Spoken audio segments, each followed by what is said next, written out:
1347. The world was a tapestry of small villages, grand cathedrals, and a faith that held the stars in place. But a shadow was stretching across the horizon. From the vast plains of Central Asia, along the ancient Silk Road, a silent passenger was traveling. It moved with the silks, the spices, and the dreams of merchants. It reached the Black Sea. In the besieged city of Kaffa, the first reports of a terrifying new illness began to emerge. Death was no longer a stranger. It was a guest. October 1347. 12 Genoese galleys docked at the port of Messina, Sicily. The people on the docks expected trade. What they found was a nightmare. Most of the sailors were dead. Those who lived were covered in black, oozing swellings. The death ships had arrived, and the world would never be the same. The authorities in Messina tried to drive the ships back to sea, but the contagion had already leapt ashore. The invisible enemy had breached the walls. It spread like a ripple in a dark pond. From the ports to the alleys, from the markets to the homes. The Great Plague had found its footing in Europe.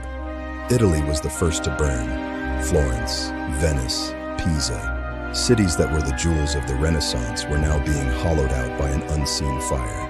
The physicians were powerless. Their herbs, their chants, their bloodletting, nothing could stop the tide. Knowledge was no shield against the wrath of God. They called it the Black Death. The buboes, painful dark swellings in the neck and groin, were the mark of the end, a sentence written on the body. By 1348, the plague had crossed the Alps into France. Avignon, the seat of the papacy, became a city of the dead. Even the Pope sought refuge in fire. The streets fell silent. The sound of laughter and trade was replaced by the low, steady tolling of church bells, one for every soul lost. The scale of death was unimaginable. In some cities, half the population vanished in weeks. A generation was being erased from the map of the world. Fear became the new law. Parents abandoned children. Husbands fled from wives. The very fabric of human society was tearing apart. Desperate for answers, they looked for scapegoats. Panic led to persecution. The darkness was not just in the illness, it was in the human heart. God seemed to have turned his face away. The cathedrals offered no sanctuary. Faith was being tested in the crucible of a global catastrophe. Part 1 concludes. The arrival is complete. The spread is unstoppable. 15 minutes of history, and the shadow has only begun to fall. The end of the beginning. The Great Plague is here. The world is waiting for a dawn that feels like it will never come. 1348. The shadow crossed the narrow seas. What the mountains couldn't stop, the ocean couldn't hold. The plague reached the shores of England. It began in Melcombe Regis. A single sailor, a single breath, and the island was no longer a fortress. The harvest of souls had reached Britain. It moved with terrifying speed along the muddy roads. By autumn, the shadow was looming over the walls of London, the largest city in the kingdom. The churchyards filled first, then the fields. Massive plague pits were dug outside the city walls, swallowing thousands in a desperate race against rot. Charity vanished. The healthy fled, leaving the dying to face the darkness alone. Fear had replaced the bonds of family and faith. In the chaos, a radical movement arose. The flagellants, processions of men and women who sought to appease a wrathful God through their own blood. They marched from town to town, chanting and whipping themselves in public squares, a theater of pain performed for a world that felt abandoned by its creator. But blood wasn't enough. They needed someone to blame. False accusations spread faster than the disease itself.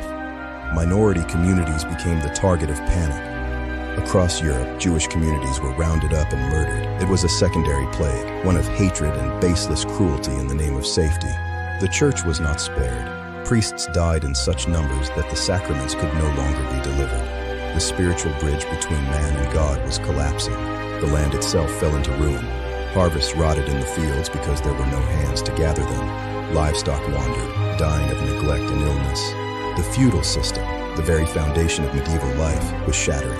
The bond between lord and peasant, once thought eternal, was being broken by death. For the first time in history, the laborer had power. With so few workers left, they demanded higher wages and more freedom. A world of hierarchy was turning upside down. The kings tried to fight back with laws and decrees, attempting to freeze time and wages, but you cannot legislate against the reality of a transformed world. The plague did not stop at the edges of the known world. It pushed north into Scandinavia, where the cold offered no barrier to the heat of the fever. Villages in Norway and Sweden fell silent. In some areas, entire communities vanished, leaving behind only empty houses and the howling of the wind. By the winter of 1349, the map of Europe had been redrawn in black. The shadow had reached its zenith, and the world was a graveyard of empires. Humanity looked into the mirror of the plague and saw its own fragility. The certainty of the past was gone, replaced by a profound and lasting doubt. Part 2 concludes. The harvest is great, the laborers are few. 15 minutes of history, and the reckoning of the soul is coming. The chapter is closed. The shadow remains. The story of a world that was, and the one that was struggling to be born. 1349. The world had become a graveyard of ambition. The fields lay fallow, and the only sound across the countryside was the wind whispering through empty barns. The physicians were desperate. They turned to ancient texts and strange concoctions, but the Black Death was a puzzle with no solution in the medieval mind. Rosemary, vinegar, and ground emeralds. Nothing could hold back the fever. Science was a candle flickering in a hurricane of contagion. The church's authority was breaking. If the most pious were taken alongside the sinners, what was the value of prayer?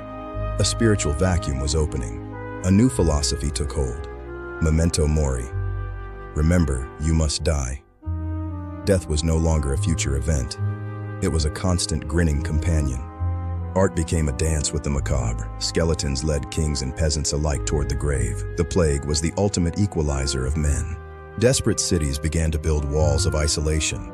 In Venice, they implemented the first quarantines, 40 days of waiting, the quarantena. Ships became floating tombs, anchored miles from the ports.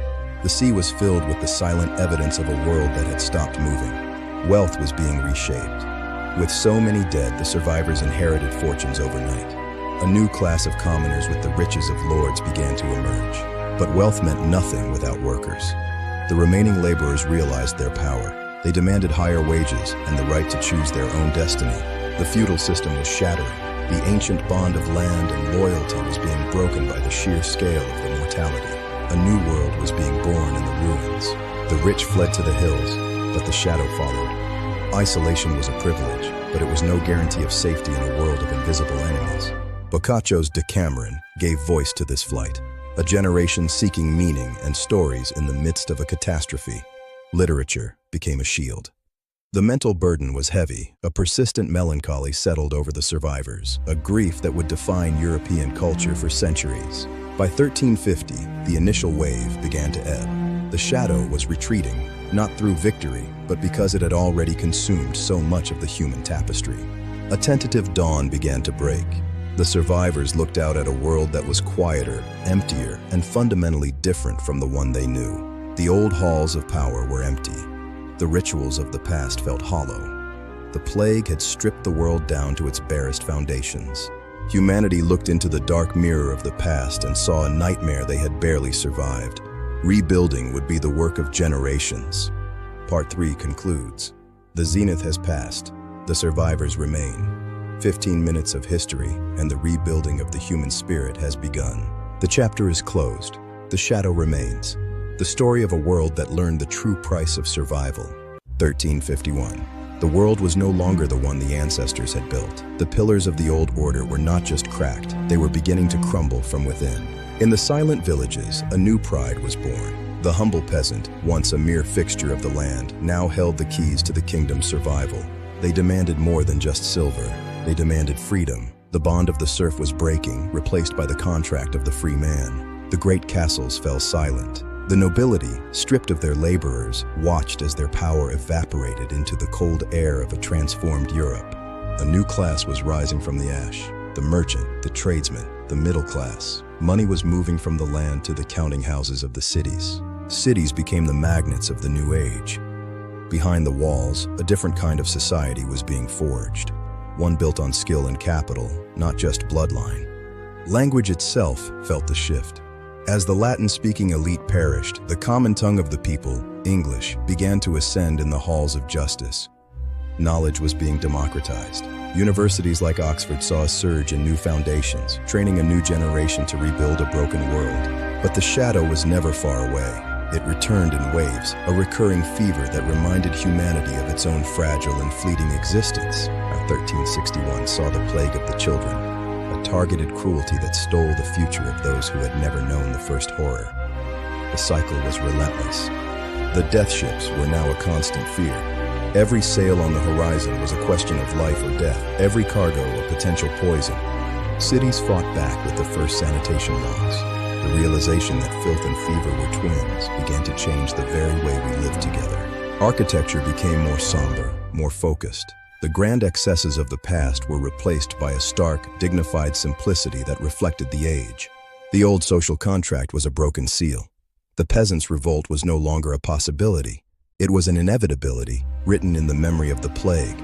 1381, the explosion finally came. In England, the common man rose up to demand a place in the world the plague had reshaped. The voice of the people was heard. The trauma was inherited. It lived in the songs, the stories, and the very architecture of the mind. The Great Plague was the ghost of Europe. As the century drew to its close, the shadow had lengthened across every soul.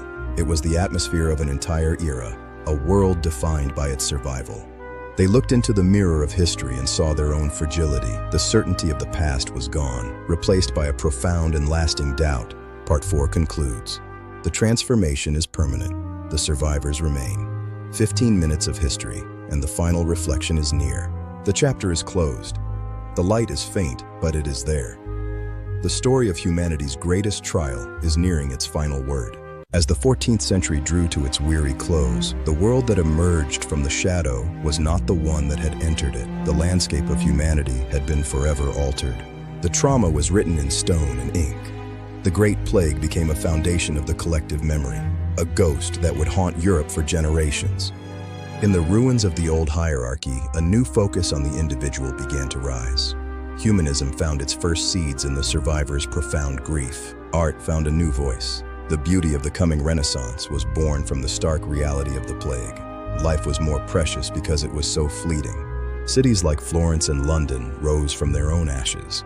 The urban spirit became the engine of a new, more dynamic European society. The economic foundations had shifted forever. The power of capital and labor now challenged the old power of land and title. Medicine continued its slow transition towards science. The failure of the ancients forced a new reliance on observation and natural causes. The plague would return wave after wave, but it would never again find a world so unprepared. Humanity had built its first defenses in the mind. There were things that could not be spoken. The depth of the loss, the horror of abandonment. Some things were left to the silence of the archives. In the dark mirror of history, we see the ultimate testament to human resilience. We survived the unsurvivable. We found a way to continue. The story of the Great Plague is the bridge between the medieval and the modern, the catalyst for the birth of the new world. The price was absolute. Millions of lives and an entire way of life. History is written in the blood of those who could not tell their story. The mountains and the seas remain, indifferent to our rise and fall. They hold the secrets of the dead in their silent embrace. We are the inheritors of that survival. Every time we face a crisis, we draw on the strength forged in the fire of 1347. The shadow never truly leaves us. The name Black Death still carries a weight that can stop a heart, a reminder of the fragility of our foundations. But we learn to break the cycle, to use knowledge as a shield and solidarity as a sword. The lessons are the blueprints of our progress. Who are we in the shadow of history? We are the survivors. We are the builders who carry the light into the darkness of the future. The end. A world's nightmare has passed into the archives. The future is a blank page, waiting to be written by the living.